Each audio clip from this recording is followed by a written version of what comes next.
Who Gets to Decide? A liberty-based podcast that brings a little piece of sanity to a confused society drowning in a culture of craziness. And here is your host, Seth Martin. Well, all right. What's up, everybody, and welcome to another episode of Who Gets to Decide. This is episode 615. I'm Seth Martin, your host. Thank you for joining me this evening. Glad you're here, and always happy you're listening. You might notice that we're doing something a little different here. We're on video, and I said a little something about this the other day. I've been kind of working on it, working out the kinks. There's some minimum level of production value that you need to have when you do something like this, and so it's taking a little time to get through the learning curve. But we'll get there. Eventually, what I want to do is put in a background or something, so you're not just looking at this boring room, which does have a cool picture of a pit bull in the back there, but still I think it'd be better with like a background. That way I could put media on the background or whatever I wanted that might be relevant for the show. Today what I want to do is I ran across this old video. If any of you are on X or TikTok or something like that, you'll see these old videos from something like the 50s where they're talking about something that we've lost in our society, some wisdom that's been long forgotten. And I ran across one the other day. It was a guy named Dan Smoot, who I have no idea who Dan Smoot is, but I thought the talk was good and I thought the content was relevant to today because I think there's a lot that we have forgotten. And in some ways we just need to get back to basics.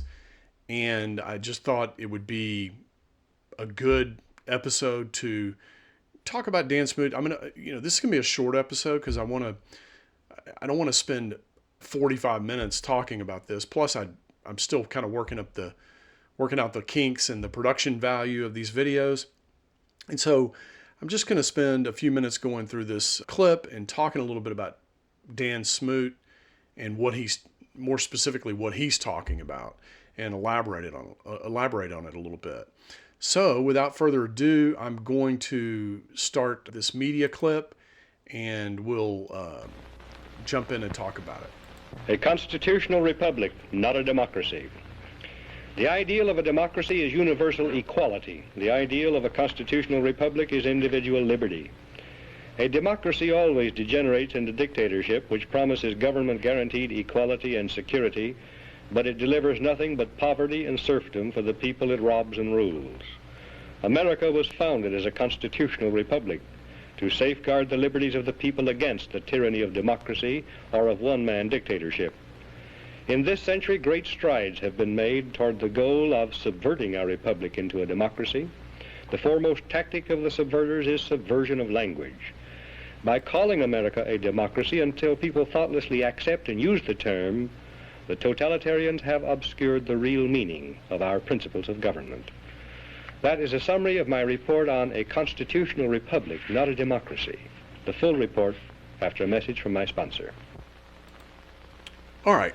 We have spent a lot of time talking about what is the purpose of government. Is it equality? Is the purpose of the U.S. government to make everybody equal? If you think about that, you realize that can't be the case because we're never going to be equal. Michael Jordan and me are never going to be equal. And there's nothing that a government can do to make us equal. And so these inequalities are just part of human existence. We can't really ever get away from them. And, that leads to what the guy's talking about. He said, look, the purpose of a democracy is to have equality and all this kind of stuff. The purpose of a republic is liberty. And as you know, you can see from the logo when I put it up there that the purpose of this show is to talk about liberty and to try to take what we know about liberty and position it in today's, what we're talking about today. And so, we don't really ever have this conversation about what is government. The other day we had an episode where we talked about how one of the problems in our governing conversation, if you want to think of it that way, is we're trying to negotiate and compromise with people that believe certain things about the world and about our society and things like that are just, they're not anchored in reality. And so, how do you share government? How do you share power with people like this? And one of the ways you do it is you turn your republic into a democracy, and you gaslight people, and you tell them things that aren't true, and you promise them fiat money, and you do all these things to confuse people. And of course, this is all under the backdrop of educating the public, right? We're educating the public. But what we educate the public about is that, look, this government is of, for, and by the people, and what the people say is what goes, and so on and so forth. And all this is designed to deceive you and to try to drive you down this path of democracy. But the biggest problem with democracy is it separates you from your liberty. It separates you from your property eventually. And this is kind of what we witness. So let's listen a little bit more, and I'll come back on the other side and comment on it. A democracy is a political system in which the people periodically, by majority vote at the polls, select their rulers. The rulers then have absolute power to make whatever laws they please by majority vote among themselves.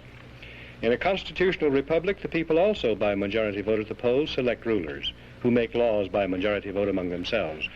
But the rulers cannot make any laws they please because the Constitution severely restricts their lawmaking power. The ideal of a democracy is universal equality. The ideal of a constitutional republic is individual liberty. In this century, great strides have been made toward the goal of subverting our republic and transforming it into a democracy. The foremost tactic of the subverters is subversion of language. By calling America a democracy until people thoughtlessly accept and use the term, totalitarians have obscured the real meaning of American principles of government. Note the following passages from a recent article distributed by the New York Times News Service. Quote, "In the United States and in other leading democracies, recent years have seen perceptible growth in executive authority. As society becomes more equalitarian, it tends increasingly to concentrate absolute power in the hands of one single man. This is a voluntary surrender of a free people escaping from freedom to one autocratic master." End quote. Now, what's interesting about that comment is, if you're on the left, okay, you feel that way about Donald Trump, right? You're like, he's like a king. We just had this No Kings rally, right? And so what are people saying? People are saying, well, he's like a king, he's an autocratic ruler. But then on the other side of the coin, you got people who, like I said, are trying to share power with these people, and they want to vanquish this type of thinking that's like outside of reality, that says that, gender is a construct and biological men can play sports on women's teams and things like that. This is just crazy talk, right? And the democracy, I think there's a lot of words actually that the left uses. Liberal. The word liberal itself used to mean what we make conservative to mean today. Liberal, when they talked about liberal governments, they were talking about liberal in terms of the people had a lot of liberties. And today, liberal means crazy person on the left. And so they use these words, and of course the subject today is democracy versus republic. We had a republic, and if you just say we're in a democracy, our democracy, our democracy over and over and over again, then people eventually believe that we have a democracy and that 50+1 rules the day. And of course, that wasn't the original plan of the government. Now, we talked about this before, but the 17th Amendment was a big part of this that happened during the Progressive era under Woodrow Wilson. A lot of bad things, by the way, happened under Woodrow Wilson. He was not a particularly good president. Very smart, very scholarly person, but wasn't good for liberty, let's say. And the 17th Amendment, what it did is it made the senators popularly elected. And again, I've talked about this before, but the whole idea was to have the senators. The reason there's two in every state is because some states are smaller than others. And the founders wanted to make sure that the small states had as much representation in the government as the large states. They didn't want to be overwhelmed by the House of Representatives and not have any representation. But if you move this to an electoral process, then what happens is your states lose their ability to exert power in the general government. And so anyway, that's just historically factual. If you go look up the 17th Amendment, you can learn all about that.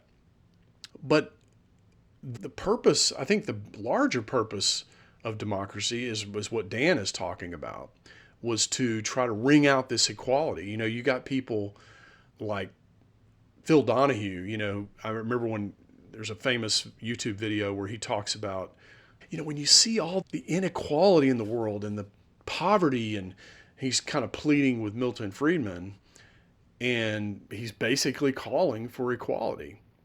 And Milton Friedman, you know, says what he says and makes Phil Donahue look ridiculous. But I think the point is, you know, people are generally good. They don't want to see people suffer. And so they hear this argument for equality. Why should somebody have so much when other people have so little? You know, isn't there something we should do about this? And this is a very powerful argument when you're a politician and you're on TV and you're talking to the masses, and you can say, we should do something about healthcare. We should do something about inequality and the distribution of wealth and all these kinds of things. And the idea is you can slice and dice this group of people to the point where you can get elected.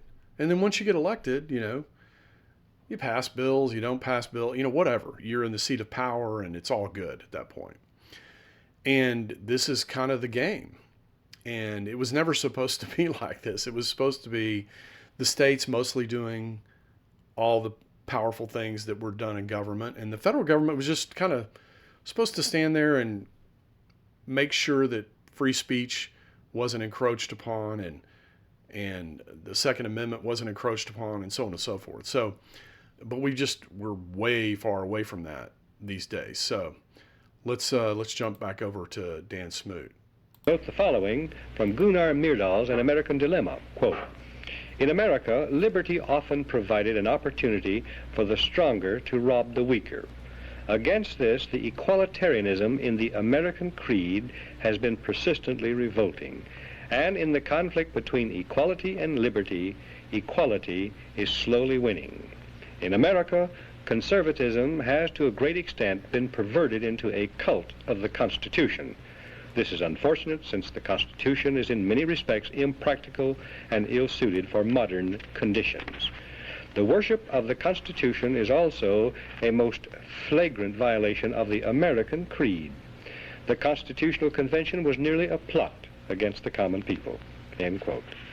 Now, Gunnar Myrdal, a Swedish socialist, was hired by the Carnegie Corporation of New York in 1937 to direct a study of the Negro in the United States. He engaged a large staff, some of them communists and pro-communists. An American Dilemma resulted, first copyrighted in the United States in 1944. In 1954, the Supreme Court handed down a school segregation decision, which deliberately violated the Constitution, reversed a previous Supreme Court decision, and lit a fuse touching off explosive violence, which has been shattering our society ever since. Yeah, you know, it's interesting. He talks about desegregation there. I actually lived through that. And so I remember that. And it was very volatile. It was kind of a strange thing to do, and it ruined a lot of, I don't know about a lot, but I lived in Dallas, and it definitely had a negative impact on Dallas. Basically, people left Dallas because what happened was the local school districts were taking money from the federal government to do this crazy thing. And everybody that could leave left. That's essentially what happened. But the thing that I want to go back to I don't really care about talking about segregation. Obviously, segregation was bad. When you get right down to it, the Constitution and the founding of the government happened in spite of slavery. Slavery was something that the founders knew couldn't exist in this new government of liberty, but they couldn't figure out a way to create the United States of America and deal with this slavery thing. So they basically put it off. That's essentially what happened in America. It's not that the founders thought slavery was good or anything like that. That's just not the case. But that's really not the point of the discussion today. The discussion today is if you just take away government in general, should human beings be free? When you look at animal rights, okay, people are always talking about animal rights. And mostly we have animals that are subjugated to human beings, right? We raise them on farms, we have them as pets. There's all kinds of things that if you're an animal rights person, you might object to. But I think what's important to notice there is that we're different from animals, from any other animal on the planet. And so if we're different and we believe in a higher being and we can communicate and think and reason and innovate and do all these things that human beings do, should we be free? That's the question. And if the answer is yes, then liberty's the answer, right? And so it makes you kind of wonder then at that point, are we free now? Are we free in the United States of America? I suppose you could debate that, and people have debated that. But I think what I would say is that, well, if you're having to work 4 months out of the year to pay for a government that mostly does things you don't want it to do, maybe you're not that free, Maybe, just maybe, you're tax cattle. How is that different than raising cows in a feedlot for food? Think of the government as raising human beings to fight wars or to do any number of things the government does. And so this question of should we be free, and then if you land on yes, we should, then how do you reconcile the system that we're under? It's very, very difficult to do in my mind. And nobody really ever grappled with that question. They just proceeded to change it. I mean, people like Woodrow Wilson and FDR, they just changed America. They didn't ask anybody. They didn't get anybody's permission. They just passed laws and Supreme Court rubber stamped them. And then they run around and say it's a democracy and that's the law of the land. And that's it. There was no real, the change was kind of, under the radar, slowly, like you boil the frog. You put the frog in the pot and you turn up the heat slowly, and that's how you boil a frog. If you throw a frog in the boiling water, as everybody knows, the frog jumps out, right? So if you want to boil a frog, you have to put them in nice, cool water and then turn up the heat slowly, and eventually the frog dies.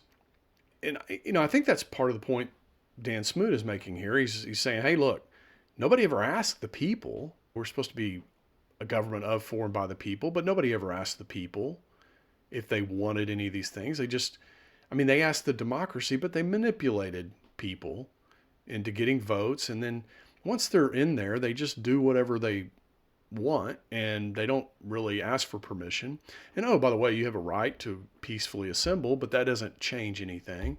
And so this move from liberty to tyranny just always goes in one direction. There's never any kind of, even when the opposite party comes in, there's never any kind of rollback of some previous injustice or encroachments on liberty. It's just a constant march toward tyranny. And that's the way it's always been. All right, let's jump into the next section here. The court cited an American dilemma as one of the modern authorities on which it relied in preference to the Constitution for justification of its decision. An American Dilemma, written by a Swedish socialist, provided a basic rationale for the conversion of our free republic into an equalitarian democracy.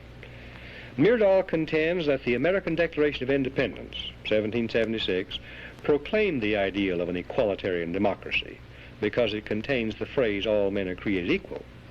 11 years later, the Constitution created not a democracy founded on the ideal of equality, but a republic founded on the ideal of liberty. This is why Myrdal says the Constitutional Convention was nearly a plot against the common people.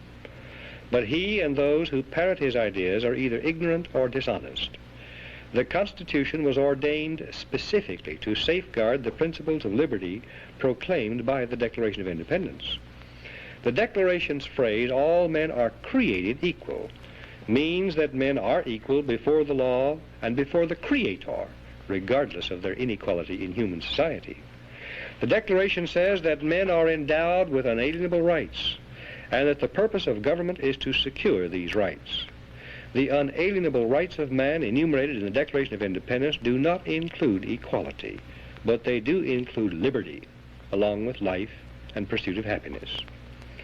Equality of all men in the eyes of God and before the law is a condition essential to freedom, but no other kind of equality is possible.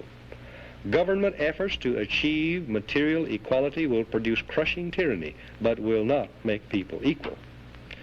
The writers of the Constitution were anxious to safeguard liberty against dictatorship, monarchy they called it, but their chief anxiety was to protect the country against democracy. Edmund Randolph, delegate to the Constitutional Convention from Virginia, said the general object of the convention was to provide a cure for the follies and fury of democracy. Elbridge Gerry and Roger Sherman, delegates from Massachusetts and Connecticut, urged the Constitutional Convention to create a system to eliminate the evils that flow from the excess of democracy. Alexander Hamilton, delegate from New York, said, "We are now forming a Republican government. Real liberty is not found in democracy. If we incline too much to democracy, we shall soon shoot into a monarchy." John Adams, one of the giants of the American Revolutionary period, said, "Democracy will envy all, contend with all, endeavor to pull down all. And when by chance it happens to get the upper hand for a short time, democracy will be revengeful, bloody, and cruel." All right, that's a lot of quotes. And I wanted to play them because a lot of people don't hear those quotes. I don't know about those quotes. For better or worse, we're just not having these discussions, with our fellow man. I wanted to talk a little bit more about equality because, you have the Declaration of Independence, which was just that, a declaration. This is us telling England, hey, we're leaving. Okay, this is like an announcement. And it does say that all men are created, this word is key, created equal. Because we are, if you think about it. If you think about how life is created, human life is created, we're all created the same way. The process is the same. The birth is the same. But as soon as you take that first breath of air, that's where equality stops. There's just no more equality after that. Then all kinds of factors come into play, right? Who were you born to? Were you born to poor people or middle class people? Are people of means? Did you grow up in a suburban area? Did you grow up in a city? I mean, it just goes on and on and on for there. And there is no way that's been discovered so far that you can, this is a key word here, force that equality on a society, not without harming some of the people. So in the name of helping, some people, maybe all the people, you hurt some other people. And that's a problem because that's force and that's not liberty. Liberty and force are exactly opposite. So in the framer's mind, if you shared power and you distributed it across all the states, that it would be very difficult to concentrate power somewhere. And that's true. But I don't think they envisioned that we would have a 17th Amendment, we would have a 16th Amendment. The 16th Amendment is another one, the income tax. It says in the Constitution, actually, that the government shall not collect direct taxes from the people except by apportionment. And what apportionment meant is like, okay, we're going to do a census, right? We're going to count up everybody, the heads or the poll. That's what they call a poll tax or a head count. So we're going to take a head count. And if the general government has a budget of $100 million, we're going to tell North Carolina, hey, here's what you owe. Here's what your share of the federal budget is. We're going to tell Massachusetts, hey, here's what your share is, and so on and so forth. And what the income tax did, and this led directly to an explosion of government, is it went directly into your payroll stream and plucked out the payroll tax and said, this belongs to the federal government. And what that did, and we've talked about this before on the show, it gave the government all kinds of line of sight to income streams. So they could, now we can see how much money we have, and we'll just create this program and that program, and we'll do it all in the name of equality. And this is essentially how the government has grown to the level it has thus far. And what have we gotten with all this? I mean, just look at it. We're more divided than ever. Why are we divided? Why is it that the populace is so divided? Because there's so many decisions that are being decided at the political level. Decisions you may feel like, Seth, I feel like I can make this decision on my own. I don't need the government to weigh in on it. Well, guess what? Too bad. In the name of equality, in the name of democracy, the federal government gets to weigh in on this. And this creates political division. If you and I have an agreement about,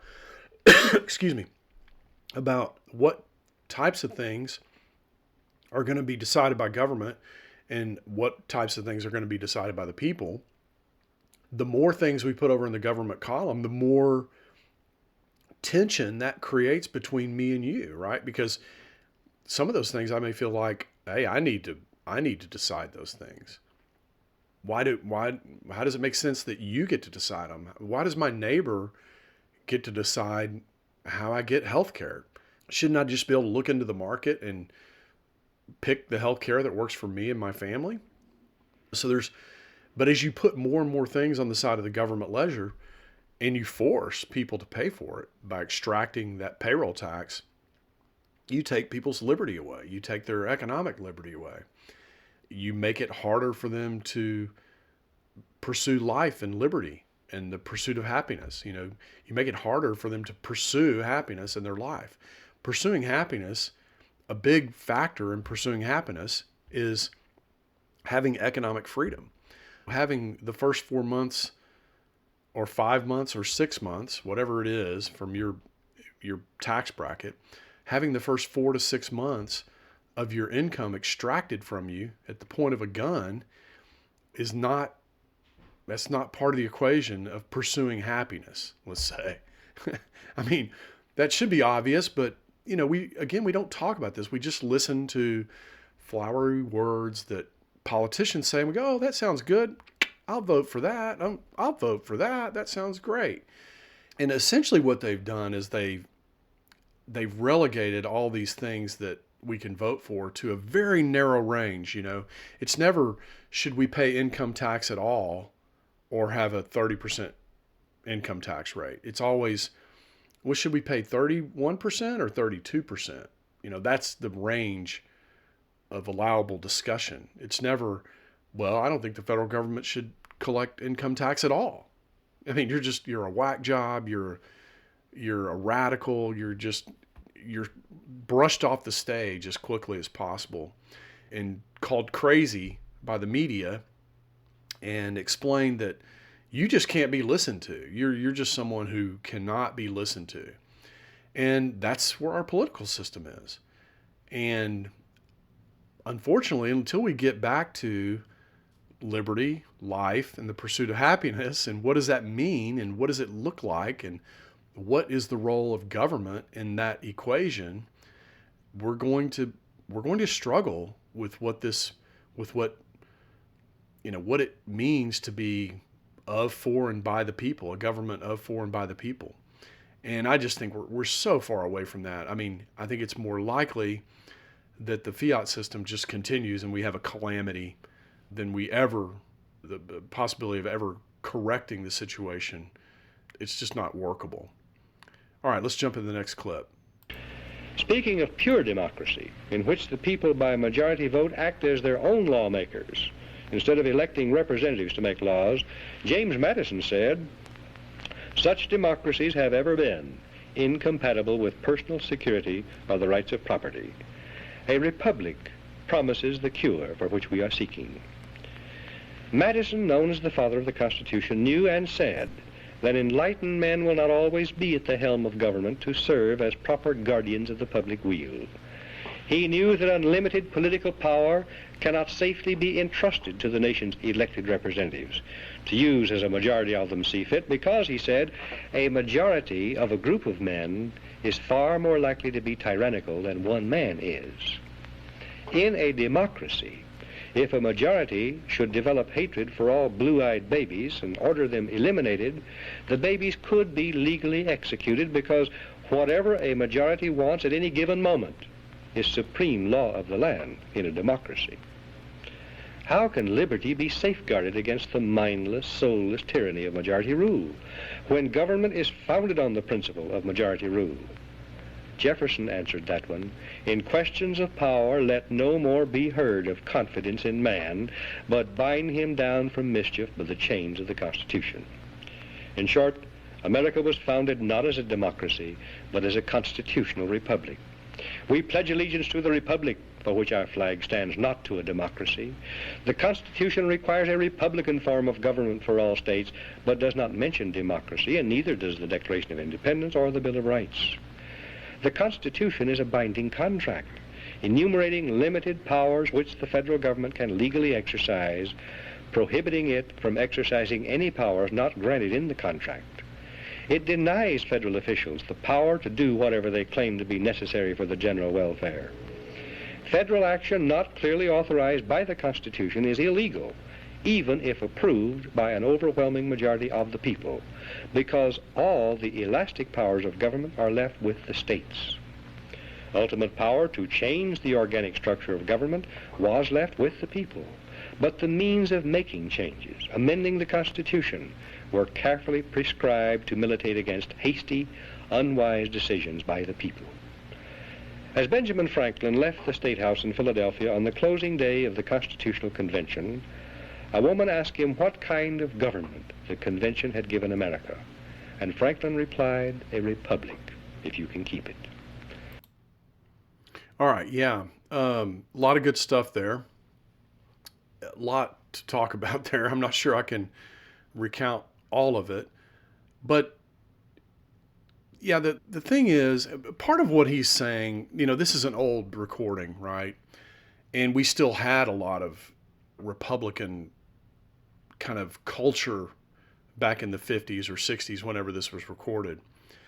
We are so far away from that now. We're just not even anywhere close.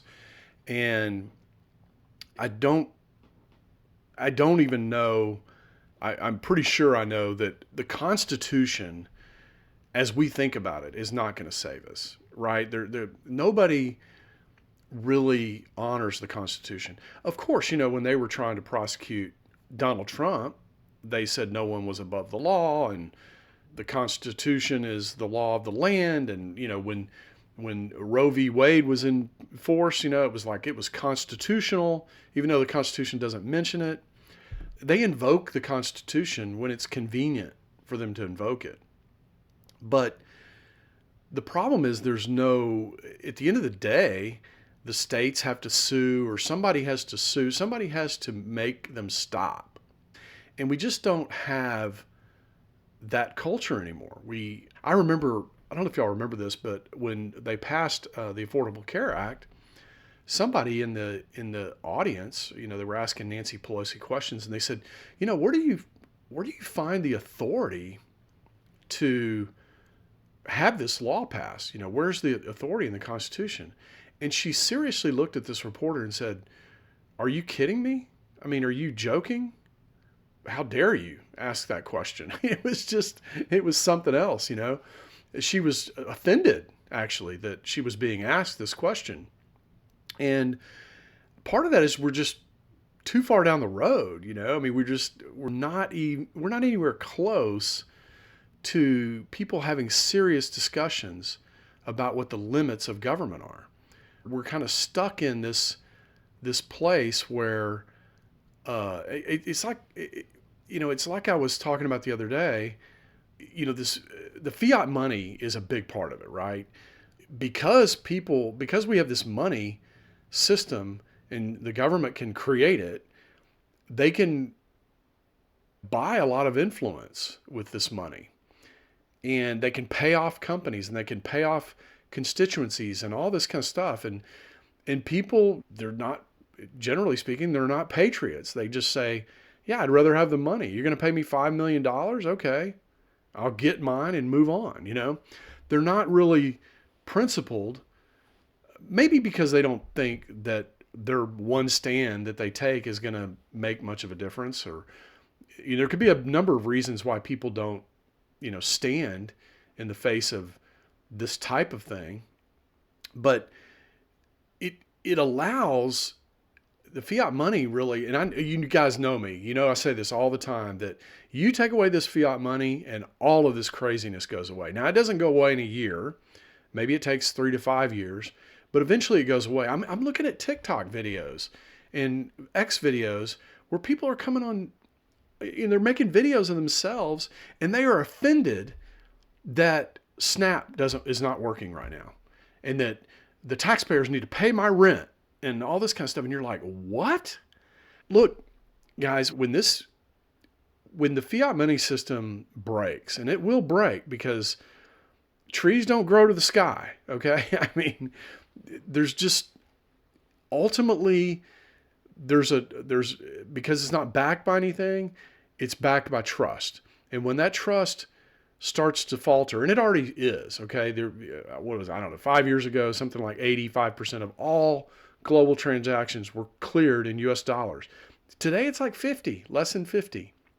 And so trust is diminishing. And when it does, all these people that have given up on the American dream, you know, they don't believe that hard work is going to get them where they want to go. They would rather just take a check from the government every month or take an EBT card that gives them SNAP benefits or whatever. When this all ends, these people are coming for your stuff. Okay? I don't think people realize, like, these guys, you know, I think it's part of the reasons like Bill Gates and these guys are trying to depopulate the earth somewhat. They just know that they cannot control this many people. We have generations of people that have lived off some amount of money from the government every month. And that all is possible because of the fiat money system. And it keeps them, you know, like they're not very ambitious or whatever, or they didn't do well in school or whatever the reason is for ending up in this space where they just live off the taxpayer. But there is a huge number of people like this. And when the calamity befalls us, which it will, all these people are coming for your stuff. They're going to be breaking into your house, okay, and taking your stuff. And this is why this is so important. It's so important to somehow ratchet down, get everybody back to some level of reality. And getting off of the fiat money system for some money that government can't create would go a long way to that. But it's going to be harder, right? It's going to be harder. If you can't just create a bunch of money and pay off Venezuela or pay off Iran, you know, the Abraham Accords, you know, I'm hearing, especially with all this Israel stuff, I hear all the time about the Abraham Accords, and it was genius what the Trump administration did.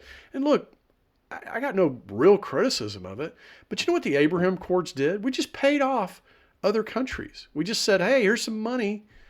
Just promise not to come against Israel, and we'll give you some money every year. So we're just paying people off. Forget about what's right or wrong. That's not the goal. The goal is just to pay people to close their eyes.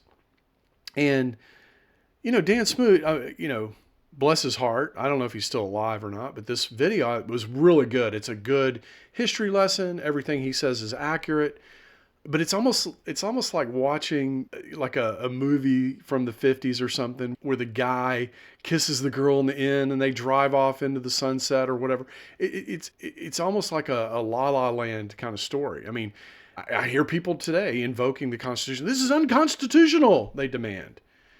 And it's like, okay, therefore what? Okay. The states aren't doing anything about it. The states are being paid off.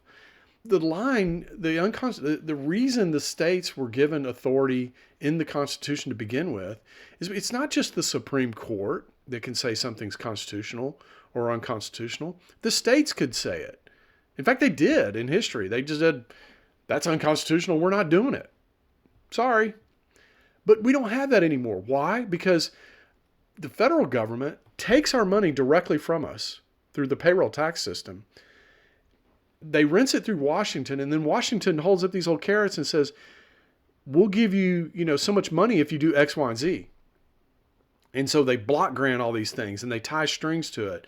And the states go, okay. See, the states are kind of limited on what they can do, right? They can only charge me so much in property tax before we revolt. Right? But what the federal government can do is it can just borrow more money. It just borrows money into existence and throws it around, spreads the wealth around, so to speak. So this system basically is a big bribery system. And the talk about democracy and the talk about constitutional authority and this pretend, to me, it's all pretend talk. Like, to sit around and talk about what the Constitution will and will not allow is a moot point, because we have people who are not willing to go to the mattresses, so to speak, to make something constitutional or to live within a constitutional republic framework. We just have people that are willing to be paid off. I mean, every time a bill passes, you got congressmen that are being paid off, right? Because the Save America Act or the Patriot Act. I mean, you can always tell these acts that are the worst for America because they're named like the Patriot Act, right? Or the Affordable Care Act. I mean, what are we learning right now about the Affordable Care Act? It's not affordable, right? They take away the subsidies and it's not affordable. Why is it not affordable? Because it was never designed to be. Okay, that's just a euphemism. That's just something. That's a name they made up so they could sell it to the American people. If the American people knew today, about the Affordable Care Act back in, whenever it was signed, 2008, 2009, we would have never gotten the Affordable Care Act. But now we have it and we can't get rid of it because people are afraid about what happens when you get rid of it. We can't turn it over to the free market. The free market's a dog-eat-dog world. It's such a crazy thing, really, this whole we can't turn it over to the free market.